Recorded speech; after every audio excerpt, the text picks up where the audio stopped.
आपका आज वीडियो में स्वागत है। जैसे कि आप सबको पता है कि 4 जून बहुत नजदीक है और भाई बहुत इंपॉर्टेंट दिन जो है 4 दिन रह गए हैं। एग्जैक्टली 4 दिन भी नहीं, 3 दिन रह गए, चौथे दिन जो है वो रिजल्ट आउट हो जाना है। सो उसी से रिलेटेड जो डिफरेंट डिपार्टमेंट है उन पर हम लोग वीडियोस देख रहे हैं। आज किस डिपार्टमेंट में वीडियो देखने जा रहे हैं टाइटल बताएंगे। मौजा टाइटल है election commission of India, Indian constitution, Indian polity. तो चलिए देखते हैं ये वीडियो। लेकिन से पहले इस वीडियो चैनल का ओरिजिनल लिंक आपको हमारी वीडियो के डिस्क्रिप्शन मिल जाएगा। सब्सक्राइब करिए, लाइक करिए, शेयर करो, फॉलो करिए इनकी चैनल को। इसके अलावा व्लॉग चैनल का लिंक, इंस्टाग्राम लिंक भी हमारी वीडियो के डिस्क्रिप्शन मिल जाएगा। सब्सक्राइब करिए, लाइक करिए, शेयर करो, फॉलो तो करिए। चलिए देख लेते हैं ये वीडियो।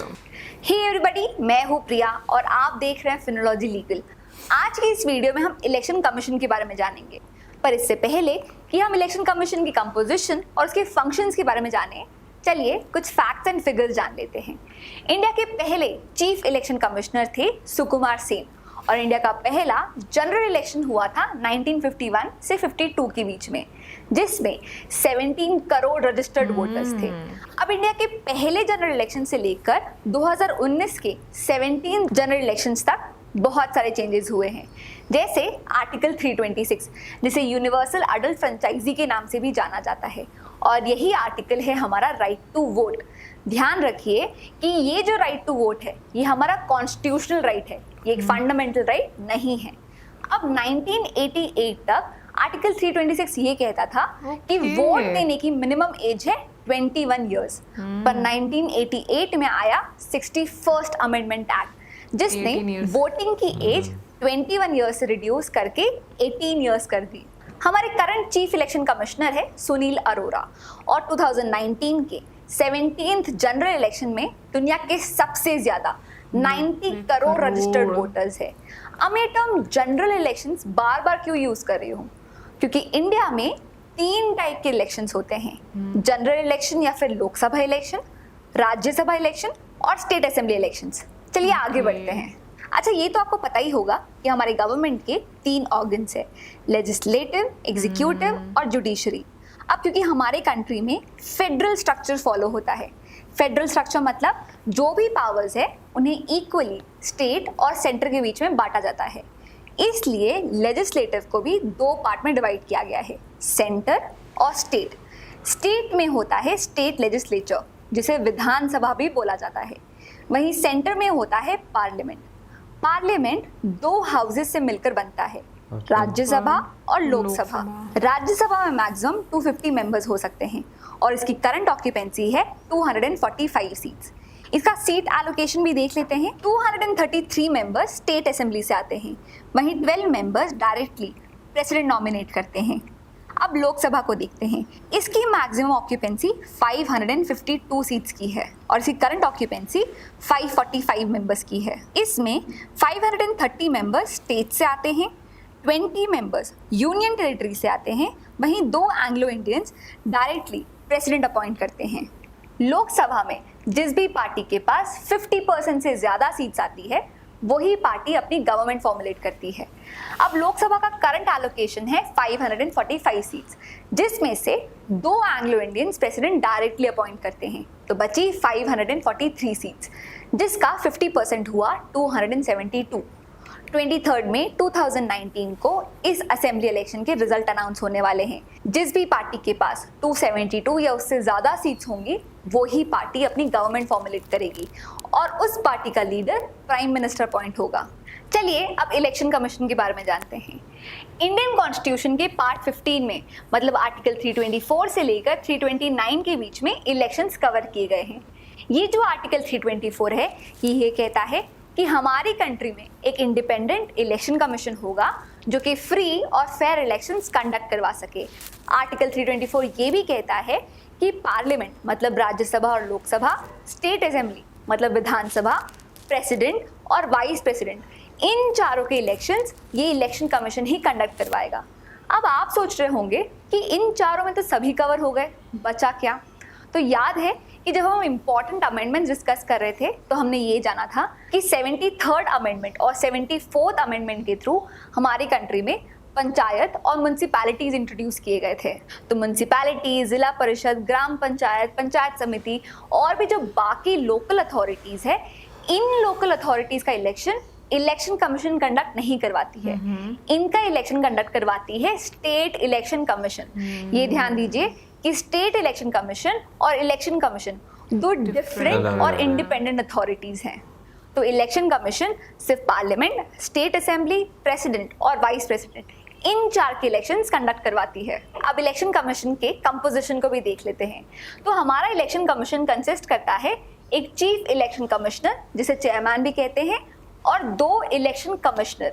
इन तीनों को ही प्रेसिडेंट अपॉइंट करते हैं। इन तीनों की पावर इक्वल होती है, तो अगर कोई डिस्प्यूट होता है तो वो वोटिंग के थ्रू मेजॉरिटी से सॉल्व किया जाता है। और इन तीनों की सैलरी और बेसिक अलाउंसेस इक्वल होती है और वो सिमिलर होती है एक सुप्रीम कोर्ट जज से। साथ ही साथ इनका टर्म ऑफ ऑफिस होता है 6 इयर्स या फिर 65 years of age, whichever is earlier। इसके साथ ही इस टाइमलाइन को समझते हैं। 1950 मतलब जब हमारा कॉन्स्टिट्यूशन आया था तब 1950 से लेकर 1989 तक हमारा जो इलेक्शन कमीशन था वो एक सिंगल मेंबर बॉडी था, सिर्फ एक ही मेंबर था। पर 16 अक्टूबर 1989 ये डेट क्यों इंपॉर्टेंट है? क्योंकि इसी के अराउंड आया था 61st अमेंडमेंट एक्ट, जिसने वोटिंग की एज 21 ईयर्स से रिड्यूस करके 18 ईयर्स कर दी थी। अब एज रिड्यूस की थी मतलब वोटर्स बढ़ गए थे, काम भी बढ़ गया था, इसलिए इस सिंगल मेंबर बॉडी को बना दिया था एक मल्टी मेंबर बॉडी। तो 1989 को इलेक्शन कमीशन एक मल्टी मेंबर बॉडी बन गया, पर 1990 को इस पोजीशन को फिर से रिवर्स कर दिया गया और इसे बना दिया एक सिंगल मेंबर बॉडी। पर 1993 को इस पोजीशन को फिर से रिवर्स किया गया और 1993 से लेकर आज की डेट तक हमारा जो इलेक्शन कमीशन है वो एक मल्टी मेंबर बॉडी है। हमारे चीफ इलेक्शन कमिश्नर है सुनील अरोरा और हमारे 2 इलेक्शन कमिश्नर्स हैं अशोक लवासा और सुशील चंद्रा। चलिए कुछ और ऑफिसर्स का नाम भी जान लेते हैं। डिस्ट्रिक्ट में जो भी इलेक्शंस होते हैं उन इलेक्शंस को सुपरवाइज करने के लिए रिस्पॉन्सिबल होते हैं डिस्ट्रिक्ट इलेक्शन ऑफिसर्स। स्टेट या यूनियन टेरिटरी में जो भी इलेक्शन होते हैं उन्हें सुपरवाइज करने के लिए रिस्पॉन्सिबल होते हैं चीफ इलेक्टोरल ऑफिसर। और पार्लियामेंट में जो भी इलेक्शन होते हैं उन्हें सुपरवाइज करने के लिए रिस्पॉन्सिबल होते हैं रिटर्निंग ऑफिसर। क्या आपको पता है कि 1982 के आसपास ही इंडिया में पहली बार EVM electronic voting machine use की गई थी। इसके बावजूद 1998 तक हम मेनली बैलेट पेपर के थ्रू वोट कास्ट करते थे। 2004 से ही ऐसा हुआ है कि वोटिंग के लिए सिर्फ और सिर्फ ईवीएम्स यूज की जाती है। एक और बात, क्या आपको ये पता है कि वोटिंग के वक्त ये जो इंक लगाई जाती है इसे क्या कहते हैं? इसे कहते हैं इंडेलिबल इंक। और इंडिया की एक ऐसी इकलौती कंपनी जो इस इंडेलिबल इंक को मैन्युफैक्चर करती है, साथ ही साथ 20 से ज़्यादा कंट्रीज में इसे सप्लाई करती है, उसका नाम है Mysore paint and varnish limited. उम्मीद करती हूँ कि आज का ये वीडियो आपको पसंद आया हो। अगर हाँ तो please subscribe to my channel. साथ ही साथ if you have any query या अगर किसी टॉपिक को लेके आपके पास सजेशन हो तो do let me know in the comment box. That's it for now, see you in the next class, bye bye. भाई इलेक्शन जो है पूरी दुनिया में जहाँ पर भी होते हैं, जहाँ डेमोक्रेसी आपको नज़र आती है, वहाँ पर जो है उस कंट्री के अगले 5 साल जो है वो बताती है कि भाई कौन जो है वो राज करेगा। और लिटरली मैं देखता हूँ कि लोगों में जो है ना इलेक्शंस को लेकर काफ़ी ज़्यादा क्रेज़ जो है वो नज़र आता है। इवन कि अगर मैं कल रात की बात करूँ तो एक बहुत अच्छे दोस्त हैं मेरे जो है वो वेस्ट बंगाल वाली साइड से हैं, वो कल अपने घर गए हैं हॉस्टल से जो है ना वोट कास्ट करने। आज उनके वहाँ पर बारी थी वोटिंग की। बिल्कुल, ये चीज़ मैं भी देखी है कि इंडिया में काफ़ी ज़्यादा एक एक्साइटमेंट जो है वो इसको लेकर देख सकते हैं। इनफैक्ट मैं कहूँगी एक्साइटमेंट नहीं, लोग सीरियस होते हैं वोट कास्ट करने के लिए कि भाई हमने आने वाले 5 साल किस व्यक्ति को देने हैं। बट उसके साथ साथ मैं ये बात बोलूँगी कि आज की जो वीडियो थी काफ़ी इन्फॉर्मेटिव थी मेरे लिए। मतलब जिस तरीके से एक आप कह लो कि पूरा एक बैकग्राउंड बताया कि मतलब जब स्टार्ट हुआ फिर उस टाइम पर जितने लोग ने वोट कास्ट किया, अब इतने ज़्यादा लोग, मतलब 90 करोड़ लोग जो हैं वो वोट कास्ट करते हैं इंडिया में, बहुत बड़ा नंबर है। और मैं ये बात सोच रही हूँ इस सारे प्रोसेस को मैनेज करना ये अपने आप में बहुत बड़ी बात है। इसलिए तो इंडिया में एक दिन में जो है वो पूरे इंडिया में आपको वोटिंग जो है वो नजर नहीं आती, डिफरेंट डेज जो है ना। वैसे मेरा ख्याल है कि भाई प्रोसेस होना भी इसी तरह चाहिए, वो हमारे यहाँ बस होता है। हमारे यहाँ पर होता है कि भाई एक ही दिन में जो है ना वो सुबह वोट डालो, रात तक आपको पूरे मुल्क का पता चल जाता है। बिल्कुल, तो क्या नाम लेते हैं इंडिया में मेरा ख्याल है शायद और भी कंट्रीज में होता है इस तरह था कि एक दिन में वोटिंग शायद ना कास्ट होती हो, वैसे मुझे कंफर्म नहीं है, लेकिन जो है मेरा ख्याल है होना इसी तरह चाहिए कि भाई आप जो है ना तसल्ली से जो है ना वो इलेक्शन करवाएं, ताकि आपका जो है ना वो आराम सुकून से, गवर्नमेंट को भी यार टेंशन ना हो इस चीज़ की कि भाई जो है वो एक ही टाइम में 90 करोड़ लोगों को हैंडल करना कोई आसान काम नहीं है।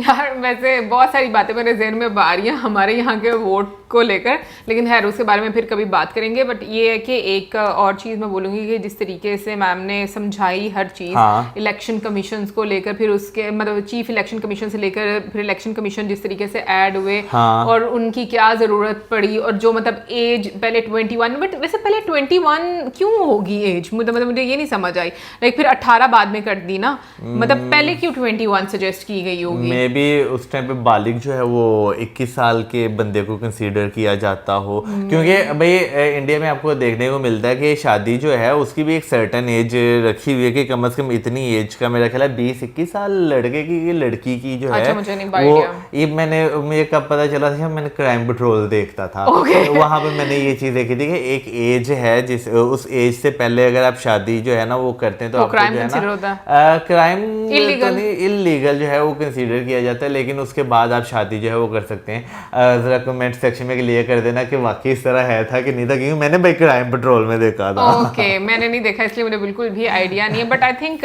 वैसे तो 18 साल जो है वो ही शादी की एक उम्र मतलब कम से कम मानी जाती है ना, मतलब हमारे यहाँ पर तो बालिग होने की। बट यहाँ पर तो खैर 18 से पहले भी कर देते हैं। ऐसे में बात करो। फिर उसके बाद भाई हम लोग बात करेंगे कि जैसे उन्होंने बताया बीच में पंचायत का और जो म्यूनिसिपैलिटी है उसके बारे में बताया, तो मतलब उसको भी डिफरेंशिएट किया कि कौन कौन उनको हैंडल करता है, किस तरीके से इलेक्शंस करवाए जाते हैं।